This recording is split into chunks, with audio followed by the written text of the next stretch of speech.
नमस्कार, सत्य पे सत्ता में आपका स्वागत है। मैं हूं आपके साथ अतुल प्रताप सिंह। वक्फ संशोधन कानून पर सुप्रीम कोर्ट ने केंद्र सरकार को कानून पर जवाब देने के लिए 7 दिन का समय दिया है। कहा है कि सरकार अगली तारीख तक उन संपत्तियों को डी नोटिफाई नहीं करेगी जो कि रजिस्टर्ड और गजटेड है। केंद्र ने कोर्ट से कहा कि आप संसद से पारित कानून पर रोक नहीं लगा सकते और केंद्र रोजाना सुनवाई के लिए तैयार है। खैर, मुद्दा आगे के लिए सूचीबद्ध कर दिया गया, लिहाजा वक्फ कानून जस का तस बरकरार है। ऐसे में नए वक्फ कानून पर सुप्रीम कोर्ट के अंतरिम आदेश के मायने क्या हैं, वक्फ पर सुप्रीम फैसले का आखिर असर क्या होगा, इस पर चर्चा करेंगे। लेकिन उसके पहले यह रिपोर्ट देखिए।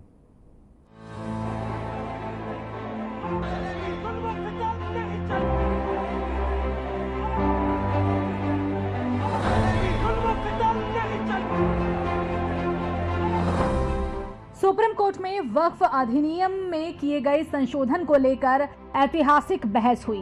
भारत के मुख्य न्यायाधीश संजीव खन्ना ने केंद्र सरकार से तीखे सवाल किए और ये साफ कर दिया कि अगर वक्फ बाय यूजर को खत्म किया गया तो ये एक गंभीर संवैधानिक संकट को जन्म देगा। सीजेआई संजीव खन्ना ने सवाल किया कि जब कोई संपत्ति अल्लाह को समर्पित की गई हो तो आप रजिस्ट्रेशन का कागज कैसे मांग सकते हैं।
बकौल सुप्रीम कोर्ट, ये मसला सिर्फ मुसलमानों का नहीं बल्कि भारत के संविधान और न्याय व्यवस्था का भी है। क्या कार्यपालिका यानी एग्जीक्यूटिव अदालत का स्थान ले सकती है?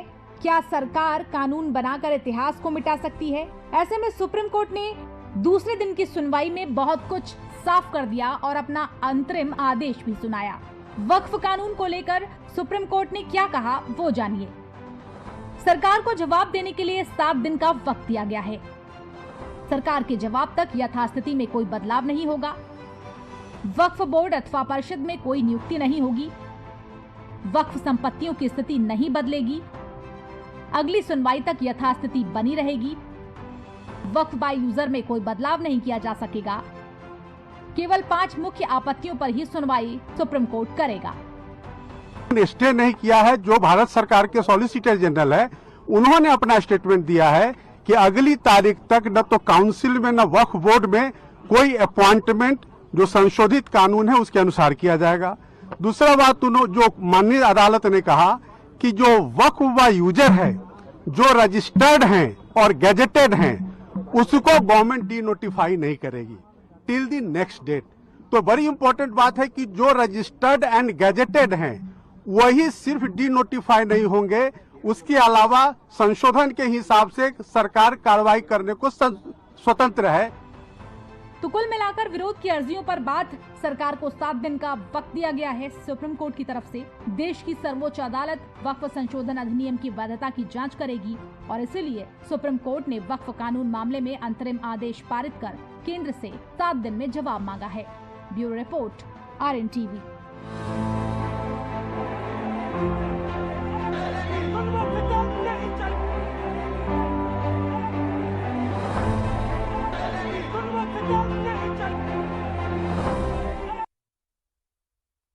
तो 7 दिन का समय दिया गया है केंद्र सरकार को, उसके बाद फिर से इस पर विचार होगा। क्या तर्क, क्या दलीलें उस वक्त दी जाएंगी, उसके आधार पर आगे का फैसला सुप्रीम कोर्ट करेगा। हमारे साथ कुछ खास मेहमान हैं, उसमें आपको तारुफ कराता हूं, चर्चा में आगे बढ़ते हैं। और आज खास तौर पर हमने किसी पॉलिटिकल गेस्ट को नहीं बुलाया ताकि इस मुद्दे पर कोई पॉलिटिक्स जैसी बात ना हो। हमारे साथ राकेश कुमार सिंह है, अधिवक्ता सुप्रीम कोर्ट के, बहुत स्वागत है सिंह साहब आपका। निरंजन पोद्दार है, वरिष्ठ पत्रकार, हमारे साथ, बहुत स्वागत है पोद्दार साहब आपका। और नाजिम अशरफी हमारे साथ जुड़ेंगे, मुस्लिम स्कॉलर, थोड़ी देर में। शुरुआत हम करते हैं।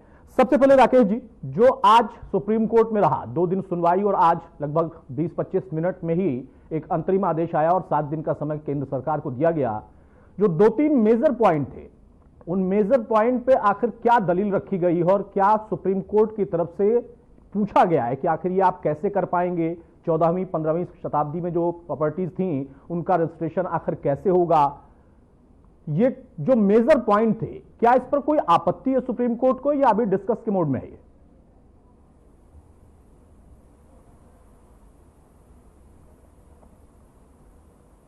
राकेश जी, मेरी आवाज आ रही है?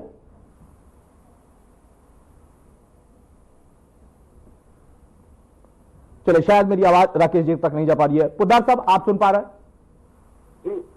पोद्दार साहब, जो 7 दिन की मोहलत अभी दी गई है, कुछ लोग ऐसे देख रहे हैं, कह रहे हैं कि नहीं, अब केंद्र सरकार को झटका लग जाएगा। क्या कोई झटके वाली स्थिति यहां पर है, या जो नया कानून बनाया गया लंबी चर्चा के बाद दोनों सदनों में, उनमें कुछ पॉइंट्स हैं जो कि चर्चा का विषय हो सकते हैं और सुप्रीम कोर्ट भी उसको कंसीडर कर रहा है?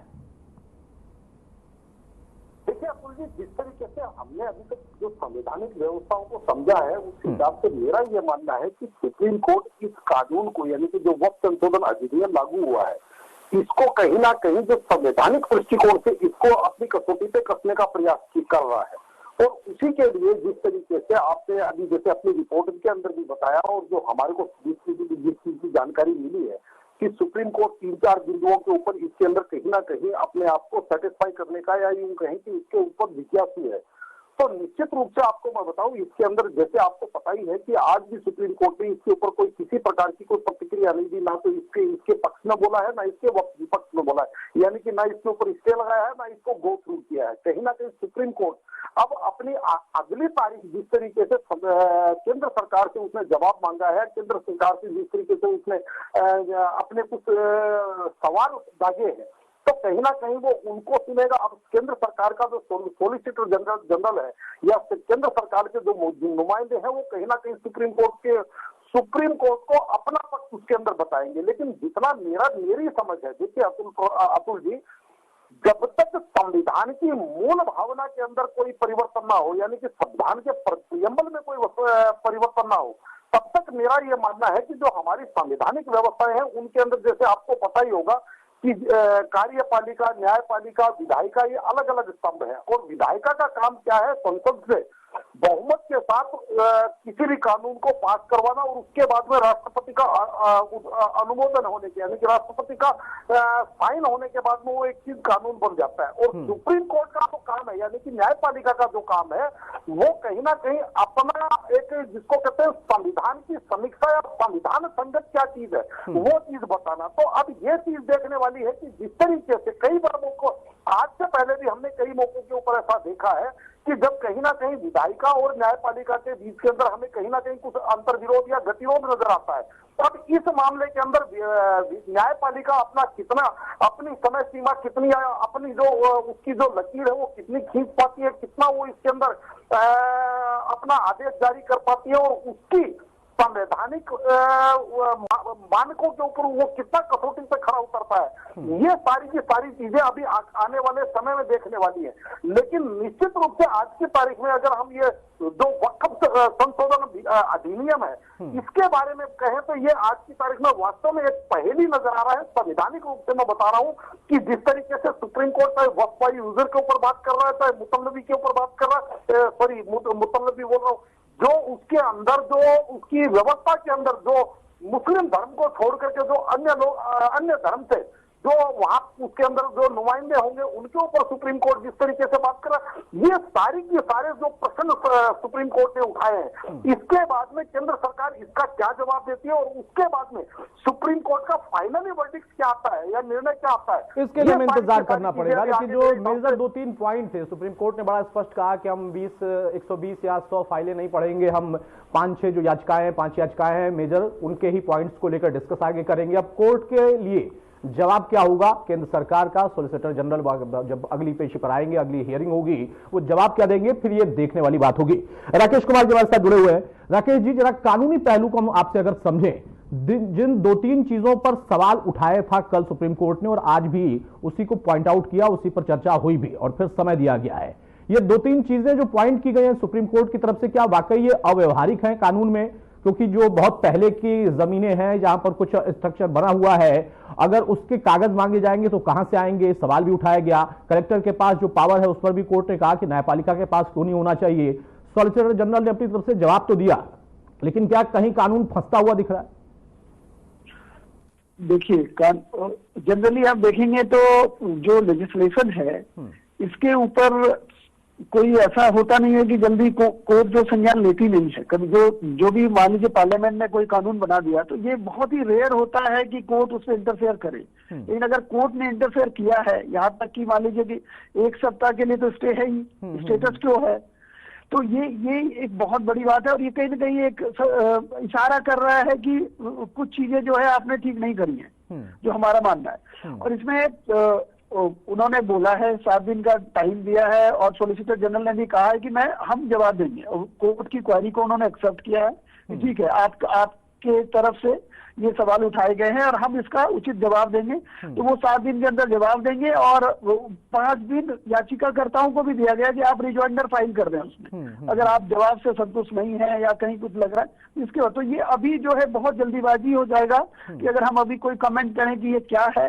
लेकिन प्रेमा फेसाई ये तो आप मान लें कि चीजें कहीं ना कहीं ऐसा है कि न्यायपालिका ने सोचा कि उनको यहाँ इंटरफेयर करने की जरूरत है और इसलिए उन्होंने इंटरफेरेंस करा। अदरवाइज आप देखेंगे कि पार्लियामेंट जो कानून बना देती है जनरली, खास करके इंटरेस्ट और अगला जो डेट है वो इसीलिए दिया गया है कि इस पे स्टे होगा या नहीं होगा। वो बाकी नोटिस हुआ, ये चलता रहेगा केस, लेकिन जो अगला डेट 7 दिन के लिए दिया, ये इस बात पे है केवल कि इसको स्टे किया जाए या नहीं किया जाए। जी चलिए, ये बहुत महत्वपूर्ण बात आपने कही कि बहुत जल्दबाजी हो जाएगी कि अभी से मिस करें, लेकिन मैं आपसे कानूनी पहलू को समझना चाह रहा था और आपने अच्छा पॉइंट बताया कि कुछ पॉइंट्स ऐसे थे जो कि सुप्रीम कोर्ट को भी लगा, माननीय जजेस को भी लगा कि हाँ इस पर चर्चा होनी चाहिए, कंसीडर इसको इसी वजह से किया गया और अब समय दिया गया है दोनों ही पक्षों को, केंद्र सरकार को भी, याचिकाकर्ताओं को भी, कि आप अपने जवाब तैयार करके रखिए। नाजिम अशरफी हमारे साथ जुड़ चुके हैं, मुस्लिम स्कॉलर हैं। नाजिम साहब, आज मुझे लगता है कुछ लोग ये कहने लगे हैं कि नहीं, जो कानून बना था वो अब खत्म हो जाएगा, सुप्रीम कोर्ट ने ऐसे संकेत दिए हैं। क्या आपको भी लगता है, या जो आप लोगों की मांग थी, उस समाज की मांग थी कि हाँ कुछ बिंदु हैं, उन बिंदुओं पर हम चाहते हैं कि बदलाव हो, या पूरा कानून खत्म कराना ही चाहते हैं? नहीं, देखिए, मैं कहता हूँ कानून अगर वक्त के लिए, कानून तो पहले से भी बना हुआ ही है और कानून तो कभी कोई खत्म होता ही नहीं है। और कानून मेरे ख्याल से कानून का राज है, कानून का राज होना चाहिए, क्योंकि हमारा ये जो जनतंत्र का देश है, तो इसमें जाहिर सी बात है कानून तो रहेंगे। लेकिन हाँ देखिए, कानून से किसी को कोई दिक्कत नहीं है। अगर कानून नहीं रहेंगे तो कैसे देश चलेगा भाई? संविधान और कानून से ही तो देश चलेगा। जो कानून गलत हैं, जो बिंदु उसमें गलत हैं, जिससे लोगों को मतलब लोग समझने का उससे हमें इरिटेशन हो रही है, हम प्रताड़ित हो जाएंगे, ये खास तौर से मुस्लिम, मेरी कम्युनिटी जो मेरा समाज है, तो हमको लग रहा है भैया कोई चीज ऐसी ना हो जिससे कि हमारे साथ दिक्कत हो जाए। तो जिन बिंदुओं मेरे ख्याल से माननीय सुप्रीम कोर्ट पर पूरा भरोसा है और दोनों पक्षों को भरोसा है और होना भी चाहिए, क्योंकि सर्वोच्च न्यायालय है और सर्वोच्च न्यायालय में सबसे बढ़िया हमारे भारतवर्ष की अदालत है, तो उस पर भरोसा है, ऐसा नहीं है।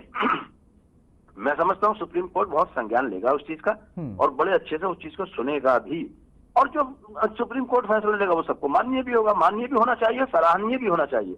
लेकिन हाँ कुछ चीजें ऐसी हैं जो गलत है, तो मेरे ख्याल से उन पर सुप्रीम कोर्ट बहुत ही ध्यानपूर्वक संज्ञान लेगा और लेना चाहिए उसको संज्ञान। आप लोग खुद किन बातों पर आपत्ति कर रहे थे कि हाँ, क्योंकि ये जब कानून बना उसके पहले जेपीसी का गठन होता है, लंबी चर्चाएं होती हैं, दोनों सदनों में लंबी चर्चा हुई, बहुत सारे जगहों पर जो जेपीसी के मेंबर्स थे वो लोग गए, उन्होंने विचार परामर्श लिया, सुझाव लिए, स्वीकार किया और उसके बाद इसको कानून की शक्ल दिया गया। आप लोगों के मेजर आपत्ति उन्हीं 3 पॉइंट पर है जिस पर कम से कम सुप्रीम कोर्ट भी कंसीडर कर रहा है, या उसके अलावा भी कुछ है? देखिए, मैं एक बात कहना चाह रहा हूं आपसे कि इसमें चर्चा चाहे कितनी भी देर हो गई, लेकिन भारतीय जनता पार्टी ने जो करना था वही किया ना। चर्चा से कोई हल तो निकला नहीं। उसका हल जब निकलना था जब लोगों की राय जानी जाती। और मैं एक ही बात नहीं कहता, पहले से अब जो भारतीय जनता पार्टी हमें जो लॉलीपॉप दिखा रही है कि भैया जो ये गलत इसमें हो रहा था अब इसमें सही हो जाएगा, तो मैं समझता हूँ 10 साल से भारतीय जनता पार्टी सरकार की, तो 10 साल से वो भी गलत कर रही थी। अब ठीक होगा, चलिए हम खुश हैं, अब ठीक हो जाएगा। लेकिन अब क्या ठीक होगा? और अब वो बार बार कहती है कि लोगों ने इस पर जमीन पर कब्जा किया हुआ है, वक्फ की जमीन पर कब्जा किया हुआ है, कुछ मुसलमान नेताओं ने किया हुआ है, कुछ मुस्लिमों ने किया। देखिए, मैं बिल्कुल खिलाफ हूं। अगर सरकारी जमीन पर किसी ने कब्जा किया है वो भी नहीं होना चाहिए, और वक्फ की जमीन पर चाहे कोई मुस्लिम हो, चाहे मेरे अब्बा हो, मेरे पिताजी हो, या कोई भी आदमी हो, तो वक्फ की जमीन पर भी कब्जा नहीं होना चाहिए। और एक चीज मैं बता दूं आपको, वक्फ की जमीन पर आज तक तरक्की क्यों नहीं हुई, उस पर विकास क्यों नहीं हो पाया, उस पर कारोबार क्यों नहीं हुआ, उसकी एक वजह है। उसका भी एक डाटा निकल के आना चाहिए, उसका भी एक हिसाब होना चाहिए। क्योंकि जो चेयरमैन होते हैं ना वक्फ की जमीनों के, चेयरमैन जो रहे आज तक चेयरमैन ही इसको खाते रहे, तो चेयरमैन तो सरकार के रहे, तो सरकार को इस पर भी संज्ञान लेना चाहिए। मेरे ख्याल से एक जांच का विषय है। और मतलब आप ये मानते हैं कि वक्त में कुछ गड़बड़ी थी जो कि कानून लाना पड़ा, लेकिन चेयरमैन किसके हैं इस पर आप कह रहे हैं कि तो सरकार के ही है, तो उनसे जवाब जी, सरकार के चेयरमैन वक्त में। देखिए, गड़बड़ी की तो सीधी सीधी बात है, गड़बड़ियां तो हुई है, लेकिन कानून लाने का तरीका अलग हो सकता था। जैसे मिसाल के तौर पे जो सूफी खानकाहें हैं, जो कब्रिस्तान है, जो मदारिस हैं, मसाजिद हैं, तो उनके जो मुतवल्ली हैं, जो उनके जो मोहतमीम हैं, उनके जो देखरेख करने वाले, मेरे ख्याल से उनकी एक मीटिंग होना चाहिए थी। चाहे वो पीस कमेटी के तौर पर होती, चाहे वो एक थाना स्तर पर होती, चाहे वो एसडीएम स्तर पर होती, और उसके बाद उसमें विचार विमर्श होता। ऐसा नहीं वक्फ की जमीनों में गड़बड़ नहीं हुई है। वैसे हम ये भी नहीं कह सकते, बिल्कुल अच्छी बात है, कम से कम आपने स्वीकार किया कि हाँ गड़बड़ियां तो हैं, लेकिन कानून जो लाया गया उसमें चर्चा कुछ और लोगों से भी होनी चाहिए थी। हालांकि जेपीसी के जो मेंबर थे वो तमाम राज्यों का उन्होंने दौरा किया और लोगों से उन्होंने सुझाव भी लिया है। ये तर्क भी सदन के अंदर भी रखा गया और बाकायदा कोर्ट में भी इस बात को रखा गया है। बहरहाल पोद्दार साहब, अब यहां पर जैसा राकेश जी ने कहा कि अभी इस पर कुछ कहना बहुत जल्दबाजी होगी, लेकिन जो 2-3 पॉइंट थे, खासतौर से कलेक्टर वाला पॉइंट कि उनके पास अधिकार क्यों होने चाहिए, न्यायपालिका के पास क्यों नहीं होनी चाहिए, दूसरा कि जो गैर मुस्लिम है उनको आप एंट्री क्यों देंगे, क्या मंदिरों में भी उनको देंगे, ये कुछ ऐसे पॉइंट नहीं थे जो कि विवादास्पद लगते हैं, या फिर इसको वाकई सुप्रीम कोर्ट उसी निगाह से देख रहा है कि अगर इस पर अभी कोई फैसला नहीं हुआ तो आगे चल के इसका कोई दुरुपयोग हो सकता है या कोई व्यक्तिगत लाभ ले सकता है या दबाव बना सकता है? हमारे यहाँ एक देसी भाषा में कहावत कही जाती है कि किसी के लिए माँ बाधिर, किसी के लिए माँ स्वादिर।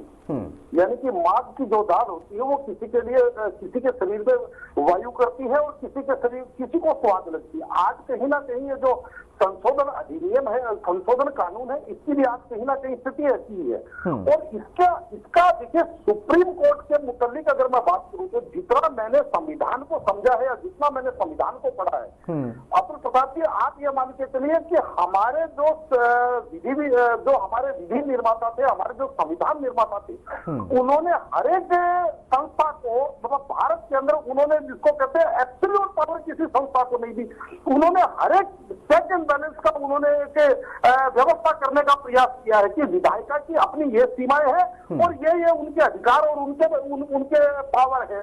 इसी तरीके से न्यायपालिका के हैं, इसी तरीके से कार्यपालिका के हैं। लेकिन जितना मैं समझ रहा हूं कि देश के जो राष्ट्रपति हैं वो सर्वोच्च पद के ऊपर है, और जहां राष्ट्रपति के अनुमोदन से अगर कोई संविधान अगर बनकर के लागू होता है तो सुप्रीम कोर्ट के पास मेरे हिसाब से इतनी संवैधानिक शक्तियां नहीं है, क्योंकि उसी सुप्रीम कोर्ट के सीबीआई उन्हीं राष्ट्रपति के द्वारा मनोनीत किया, यानी कि शपथ दिलवाई जाती है, तो वो जिसके द्वारा जो शपथ दिलवाई जाती है, यानी कि जो देश का गार्जियन है उससे ऊपर कोई कैसे कर जा सकता है। लेकिन हाँ, इसके अंदर यह जरूर है, मेरा यह मानना है कि सुप्रीम कोर्ट सारे मामले का संज्ञान लेकर के जो सुप्रीम कोर्ट को व्यवहारिक रूप से जो चीजें उनको आपत्तिजनक लगती है उन चीजों का वो सरकार को अनुमोदन भी कर सकते हैं।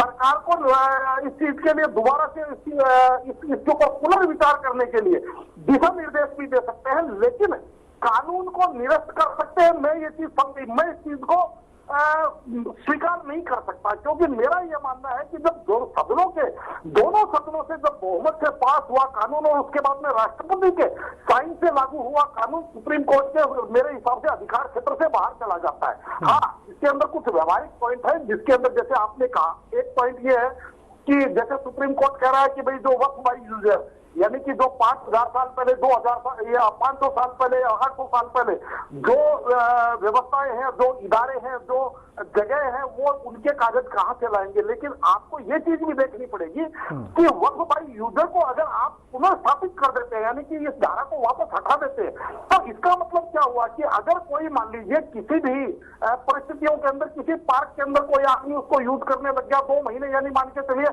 आपका जो टीवी चैनल का स्टूडियो है, इसके अंदर कोई व्यक्ति आकर के 1 साल तक नमाज पढ़ने लग गया, उसके बाद में कहे कि जी मैं तो यहाँ पे नमाज अदा कर रहा हूँ, ये तो वक्फ बाई यूजर के हिसाब से ये तो वक्फ की जमीन हो गई, तो वो कहां तक वैध है। यानी कि उन चीजों के ऊपर भी आपको कैप करना पड़ेगा, और वो जो जिस चीज को सुप्रीम कोर्ट जिस चीज के ऊपर प्रश्न उठा रहा है उस चीज के ऊपर भी विचार करना पड़ेगा। इसके अलावा एक चीज से मैं शुरू से सहमत नहीं हूं, और वो चीज है क्योंकि उसके ऊपर मैंने पहले भी प्रश्न उठाया था जब ये संविधान, ये जो संशोधन अधिनियम लागू हुआ था, कि इसके अंदर कहीं ना कहीं विरोधाभासी एक नियम डाला गया है कि जो वक्फ की जो मैनेजमेंट कमेटी है, इसके अंदर मुसलमान को छोड़ करके अदर धर्म से आप ला सकते हैं। तो उस समय में मैंने ये प्रश्न किया था भारतीय जनता पार्टी के नेताओं से, भारतीय जनता पार्टी की सरकार से, कि आप ये कहते हो कि गैर इस्लामिक आदमी वक्फ नहीं कर सकता, लेकिन उस वक्फ की व्यवस्था को संभाल सकता है, यानी उसके अंदर व्यवस्थापक या मैनेजर या उसके अंदर अधिकारी बन सकता है। पर ये कहीं ना कहीं विरोधाभासी लगता है कि गुड़ खाएंगे गुलगुलों से प्रेरित करेंगे। एक तरफ तो आप कहते हैं कि भाई 5 वर्ष तक आपकी इस्लामिक प्रैक्टिस होनी जरूरी है वक्फ करने के लिए, तो कुछ बिंदु ऐसे हैं जो किसी ने गया हो, कुछ बिंदु ऐसे हैं जो कि आपको भी लगता है कि हाँ वो शायद व्यवहारिक नहीं थे, लेकिन जैसे पहले से जो कानून था उसमें व्यवस्था थी मुसलमान महिलाओं के लिए भी, हालांकि वो हो नहीं पाता था, उसे मैंडेटरी किया गया, एक अच्छा पॉइंट भी था, इसको कोर्ट ने देखिए छुआ भी नहीं, लेकिन उस बिंदु को जरूर छुआ है कि गैर मुस्लिम अगर इसमें रहेगा तो आखिर उसको लाने के पीछे की इंटेंशन क्या है सरकार की, या इस कानून में उस पॉइंट को क्यों डाला गया। राकेश जी, जो पोद्दार साहब कह रहे हैं कि राष्ट्रपति के द्वारा अनुमोदित हो चुका है ये कानून, अब क्या सुप्रीम कोर्ट के पास इतना पावर है या विकल्प है कि वो इसे पूरी तरह से स्टे कर दें इस कानून को, या फिर इसमें कोई और बदलाव तक ही सीमित रहेंगे। जैसे कर्नाटक का केस अगर उदाहरण के तौर पर हम लें कि कर्नाटक सरकार सुप्रीम कोर्ट जाती है, 10 बिल हैं और बिल को वो सुप्रीम कोर्ट की तरफ से मंजूरी मिल जाती है, लेकिन एलजी को आपत्ति है और फिर वो चले जाते हैं राष्ट्रपति को, उन्होंने भेज दिया कि मुझे आपत्ति है इस पे। क्या यहां पर भी उस तरीके की व्यवस्था बनती दिखेगी? देखिए, पहले हमें यह समझना पड़ेगा कि जहां तक इन्होंने कहा कि सुप्रीम कोर्ट को अधिकार है कि नहीं, बिल्कुल अधिकार है, सुप्रीम कोर्ट को ही अधिकार है। सुप्रीम कोर्ट जो है जुडिशियल रिव्यू हर एक कानून का, पार्लियामेंट जो कानून बनाती है उसका जुडिशियल रिव्यू सुप्रीम कोर्ट ही करती है। अगर आपको याद हो तो एक एनजेसी एक्ट बनाया था इन्होंने जजेस के लिए, जजेस अकाउंटेबिलिटी के लिए, और उसको सुप्रीम कोर्ट ने निरस्त कर दिया। तो उनको पावर है तभी निरस्त कर दिया, पार्लियामेंट ने बनाया और सुप्रीम कोर्ट ने निरस्त। तो ये कहना कि पावर ही नहीं है या अधिकार नहीं, बिल्कुल अधिकार है। सुप्रीम कोर्ट को नहीं अधिकार होगा तो किसको अधिकार होगा? सीधी बात। और उनके सुप्रीम कोर्ट ना आर्टिकल 142 के तहत उनको अधिकार है कि किसी भी कानून में अगर कंप्लीट जस्टिस नहीं होता है तो उनको कंप्लीट जस्टिस करने का अधिकार। अंडर आर्टिकल 142 बहुत सारे कानून बनाए हैं सुप्रीम कोर्ट ने, विशाखा जजमेंट देखेंगे या बहुत तरह के ऐसे हैं जो कि सुप्रीम कोर्ट का जजमेंट ही भी कानून हो जाता है। ऐसा नहीं कि केवल पार्लियामेंट ही कानून बनाती है। और सुप्रीम कोर्ट कैसे चलता है, सुप्रीम कोर्ट क्या देखेगी, जुडिशियल रिव्यू करेगी इस कानून का जो कर रहे हैं, और इसके लिए समय चाहिए। आप देखेंगे कि भाई हमारे यहाँ आर्टिकल 14, 15, 25 में जो धार्मिक स्वतंत्रता की बात होती है, लोगों को धर्म का अपने धर्म को प्रोपगेट करने या उसके लिए काम करने के लिए, उसके लिए जमीनें एक्वायर करने के लिए स्वतंत्रता है। तो ये सुप्रीम कोर्ट ये देखेगी कि कहीं कोई ऐसा चीज तो नहीं हो गया, ऐसा बिल में ऐसा कोई प्रावधान तो नहीं आ गया जो कि उस पे कहीं ना कहीं कॉन्फ्लिक्ट में है। आप देखेंगे कि आर्टिकल 26 है, वो धार्मिक मामलों में प्रबंधन की स्वतंत्रता है। ठीक है, तो ये नेचुरली इससे कॉन्फ्लिक्ट तो नहीं कर सकते ना। तो ये फंडामेंटल राइट्स हैं, ये हमारे जो मूलभूत अधिकार है। तो कोई भी कानून ऐसा नहीं बनेगा जो कि यहाँ इनसे कॉन्फ्लिक्ट करेगा। तो उसकी जांच कौन करेगा, उसका रिव्यू कौन करेगा? सुप्रीम कोर्ट ही तो करेगा।